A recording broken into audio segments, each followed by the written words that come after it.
Cowboys Nation, you're going to love this. Tony Romo practiced for the first time since breaking his left collarbone September 20th. He remains on the injured reserve designated to return list and can't play until November 22nd against the Dolphins. But Wednesday was the first day he was eligible to return to practice under league rules. Romo took part in pat and go and warm-ups, worked through some individual drills and threw passes during the routes on air portion of practice. Oh, Skip. Oh, Molly. Your thoughts. My thoughts. Stephen A. Smith. I hate to admit this publicly, but I am starting to fear that Jerry Jones blew this Cowboys season. Early on, as we all know, Jerry Jones had two big decisions to make. Game one, Dez Bryant, fractured foot.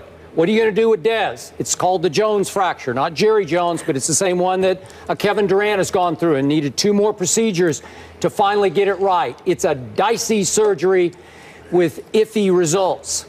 So what do you do with Dez? Do you put him on that designated to return list where he can't come back until November 22nd at Miami? Nope. Jerry Jones says let's keep him on the active roster. Let's lose a spot, because Dez obviously can't play for a while, in hopes that a minor miracle will occur and Dez will come back way prematurely.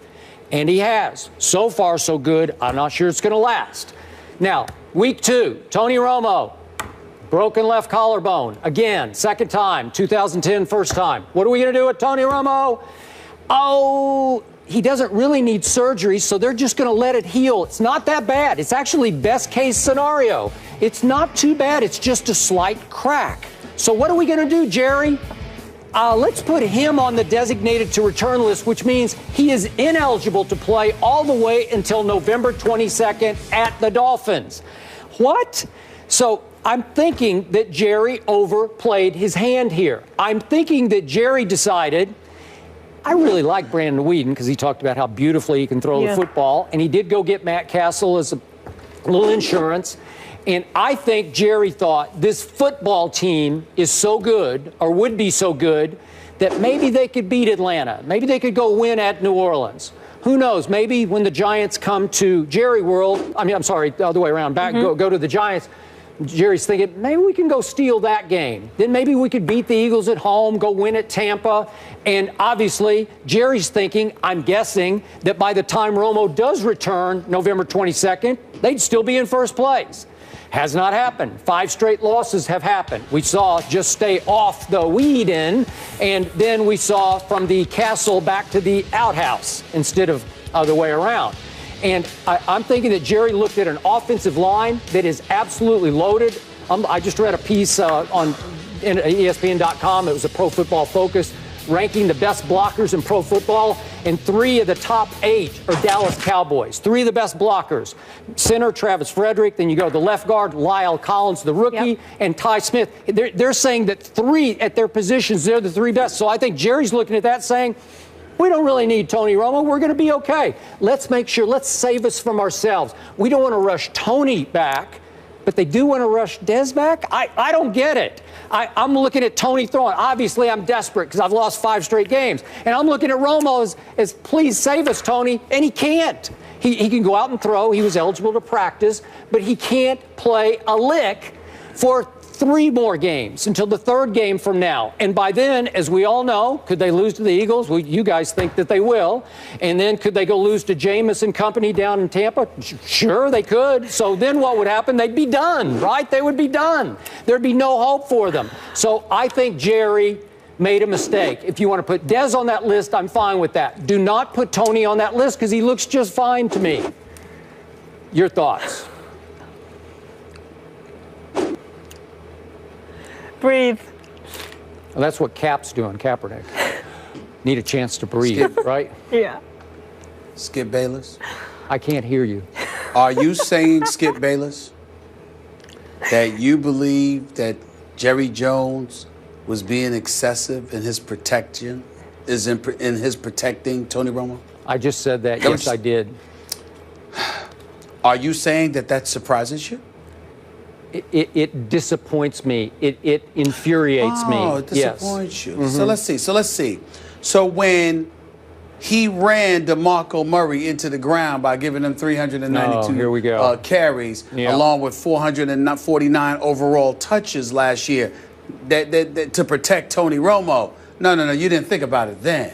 You didn't think about it then. When he sat up there and spent all that money on the offensive line and drafting the Zach Martin, Travis Fredericks, Doug Lee of the world, people like that, you understand? You didn't catch on to it then.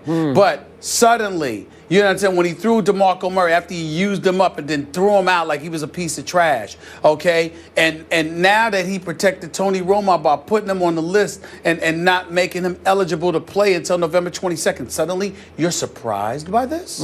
It doesn't surprise me, Skip Bayless. This is par for the course. This is why the Dallas Cowboys are who they are. It's about Tony Romo because Lord knows the sun shines and sets with Tony Romo. We got Terrell Owens crying because that's my quarterback, that's my teammate and all of that stuff. And he was maligned for it. Tried to sit up there and suck up to Tony Romo and do what he could to sit up there and massage his fragile ego. We got Jason Witten protecting him at all costs, okay? We've got DeMarco Murray being ran into the ground. We've got the team invested in the offensive line. We got Des Bryant sitting there to go out there and play, find a way to get it done. But Tony Romo, look, we don't need you to really stress yourself. Oh, by the way, in the offseason last year before last season, wasn't he out there at Duke shooting jump shots, hanging out with the folks at Cameron Indoor Stadium and doing all of this other stuff? What I'm trying to say to you is you can sit up there and say what you want, but there are historical remnants of evidence all over the place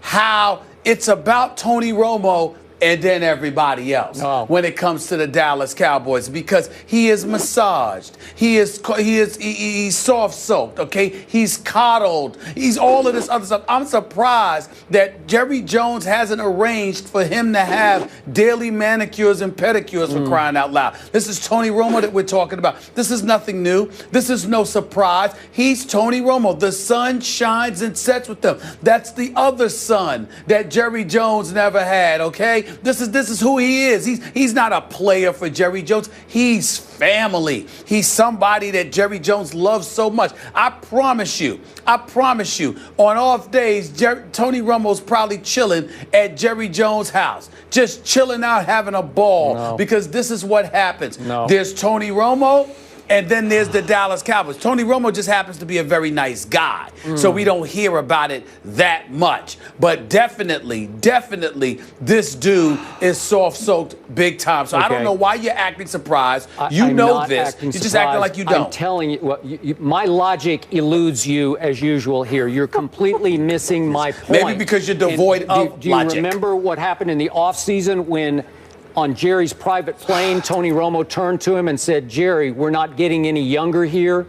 Tony Romo is getting up there in age. The window is closing on him and maybe this football team as far as he is concerned. I agree. So this was a big deal this year to max out your opportunities. I've told you again and again, if this team so much as ekes into the last playoff spot in the NFC, look out above. Look out NFC, because if this team is healthy at that point, it will be the best team in the NFC, and it will roll on the road through the playoffs, because we know it is a much better road team than a home team. So my point is, Jerry missed the boat here. If he had just kept Tony on the active roster, he's not babying him. He's not trying to candy coat the situation. Really? No, he's not. He's just saying he thought that it would take Tony that long to get right. And Tony looks pretty right. Like, I'm sure Tony, if it were his choice, would play this week against the Eagles. I bet he would say, I could do this. Did he think it would take that long for Tony Romo to get right?